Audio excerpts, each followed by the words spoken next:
algumas aplicações para terminar aqui. Primeiro eu quero falar para você, eu queria que você prestasse atenção aqui. Eu queria falar para você que está parado nos fundamentos há muitos anos. Você que já é crente há muitos anos, mas que não houve nenhum crescimento significativo na sua vida nesses últimos anos. Você que, apesar do tempo decorrido como membro de uma igreja, não demonstra qualquer alteração de mudança em hábitos antigos, que são reconhecidamente pecaminosos e contra a palavra de Deus. Já faz anos que você está na igreja, mas é a mesma coisa. Você não pode dizer que conhece mais a Deus, você não pode dizer que conhece mais o Senhor Jesus, que você hoje é mais maduro espiritualmente, que você tem mais discernimento espiritual entre o bem e o mal. Eu trago para você essa palavra de advertência. Primeiro, descubra o motivo para isso. O motivo pode ser muito bem uma falsa segurança. Talvez você pense que você é convertido, mas talvez você não seja. Judas fez todos os milagres, andou 3 anos com os discípulos de Jesus, pregou a palavra de vila em vila, conforme era mandado por Jesus, enviando os discípulos de 2 a 2. Mas ele não era de Deus, ele não era convertido. Examine o seu coração. De fato você crê no Senhor Jesus? Você está arrependido dos seus pecados? Você odeia o pecado, quer fazer a vontade de Deus? Você ama o Senhor Jesus de todo o seu coração?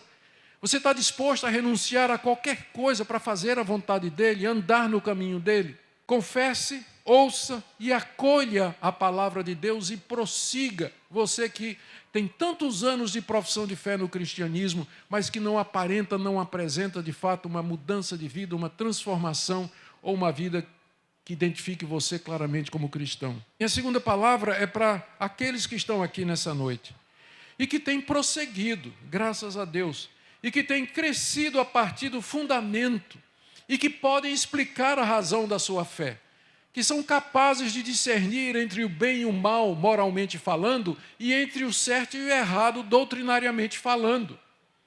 Louvado seja Deus por essas pessoas. Mas não se feche no seu conhecimento e na sua experiência. Compartilhe, ajude novos convertidos, discipule alguém. Cuidado com a vaidade. Isso pode subir para a cabeça. Mas seja uma bênção na vida de outras pessoas, porque tem muito crente novo, muita gente nova chegando, que precisa de ajuda, precisa do referencial e do exemplo de crentes maduros, do exemplo, do modelo de crentes maduros, para que possa seguir a vida cristã. E a terceira palavra é para aqueles que estão aqui nessa noite, que vieram aqui nessa noite, e que estão sendo tentados e têm contemplado a possibilidade de abandonar a profissão de fé cristã. Se você está aqui nessa noite e você veio com dúvidas no seu coração, e você já conhece a verdade do Evangelho, talvez você até já foi batizado, participou da ceia do Senhor, já esteve na comunhão dos santos, na igreja, de alguma forma experimentou a doçura da vida cristã, os efeitos da vida cristã, que ela produz nos verdadeiros crentes e nos que estão próximos. Mas você está pensando na possibilidade de abandonar tudo isso. Talvez um caso, uma mulher que apareceu na sua vida. Talvez uma proposta de um negócio completamente ilícito, e você sabe que você vai ter que negar Jesus. Você vai ter que abandonar os princípios cristãos. Talvez um falso mestre está indo visitando você na sua casa. E ele está trazendo uma outra doutrina que não é a doutrina de Cristo. Está dizendo para você que Jesus não é Deus. Está dizendo a você que além de Jesus você tem que praticar algum tipo de obra, fazer algum tipo de ritual religioso, que a simples fé em Cristo não justifica pecadores, mas algo precisa ser acrescentado. Se o falso profeta está lhe assediando, você veio nessa noite e está aqui, eu queria que você refletisse em tudo que foi dito pelo autor da carta aos Hebreus, especialmente do verso 4 até o verso 8, a respeito daqueles que caíram após terem experimentado e tido conhecimento da verdade do Evangelho. Que não há possibilidade de retorno. Uma vez que você cruzou essa linha e você voltou atrás nessas condições, de acordo com o que está escrito aqui na minha Bíblia, não existe possibilidade de você voltar. Que seriedade! Que gravidade! A única expectativa é o inferno, é a condenação eterna. Por isso, pense bem naquilo que você está pensando em fazer. Pense bem nisso aí. E, por último, uma palavra, porque sempre as pessoas me perguntam qual a diferença entre o desviado e o apóstata.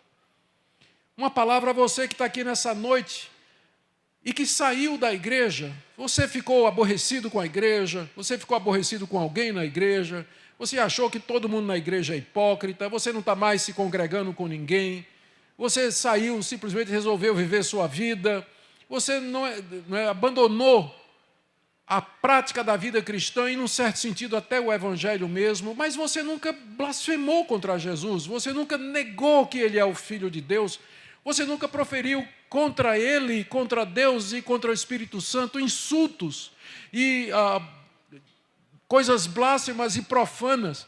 E você também não está seguindo nenhuma seita religiosa ou um erro pernicioso.